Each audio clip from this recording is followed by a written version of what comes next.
Hi, my name is Tiffany Robertson, and I am the founder of Touchy Topics Tuesday here in St. Louis, Missouri. The inspiration for Touchy Topics Tuesday was very organic, it was very spiritual, it was very personal.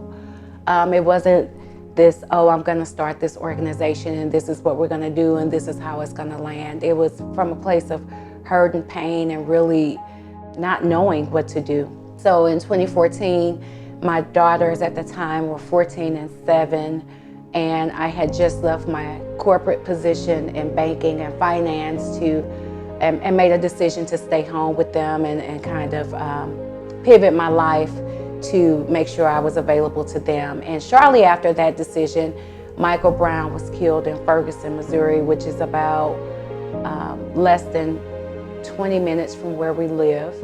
And my daughter, who was 14, Alana, she was a freshman, and she was certain through her very juvenile filter that Officer Darren Wilson would be indicted. She was overly confident in her perception of race and racial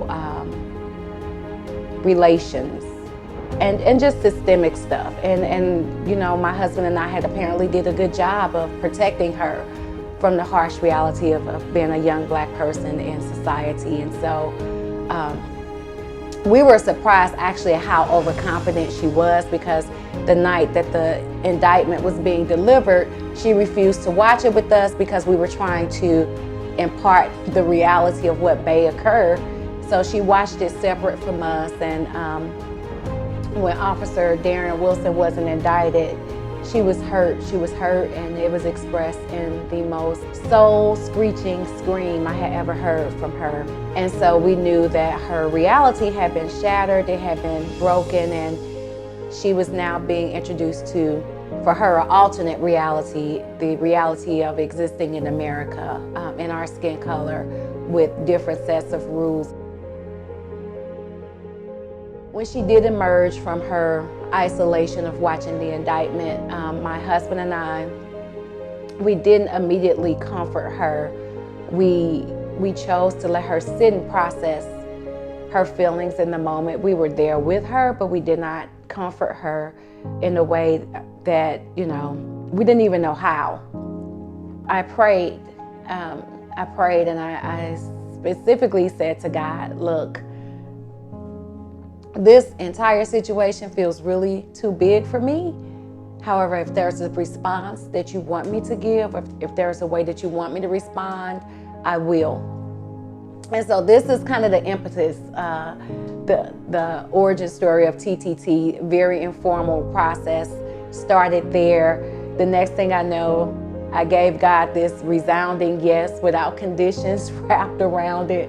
And the next thing I know, I was carrying a baton through my neighborhood with a prayer wrapped in it, that I was saying a prayer around my community, blanketing the entire community with prayer, because the atmosphere in St. Louis was very charged, it was very divisive. You could feel it. It was a very palpable feeling around that time here in St. Louis. And so through a series of events, I started meeting with white people who I had no prior relationship with, or I had recently just met, and we were gonna have the conversation. We were gonna say the quiet part out loud about what we were feeling, what was happening in that moment. And so we met on a Tuesday in November 2014. It was right before Thanksgiving, shortly before the Thanksgiving holiday. We met. I was so nervous. I was probably the least honest in that initial discussion. I was very dishonest with myself, dishonest with them. I was honest in expressing why I was there, but the power dynamics, I wasn't prepared to disrupt the power dynamics I was conditioned to, being the only Black person in the all-white setting. And so I chatted nervously with them for several hours, but then we decided that we would keep meeting. And so since we were already meeting on a Tuesday, we decided to keep meeting every Tuesday to just kind of keep processing our way through this. The conversation was touchy then. It continued to be touchy. 9 years later, we continue to meet on Tuesdays. We've kind of branded Tuesdays as the day for touchy topics. Like the NFL has Sundays, we want Tuesdays. The name is very literal and it continues to be the brand. That is kind of the origin story. So it was not this formal process, I'm going to save the world or save myself. I just needed to help my daughter.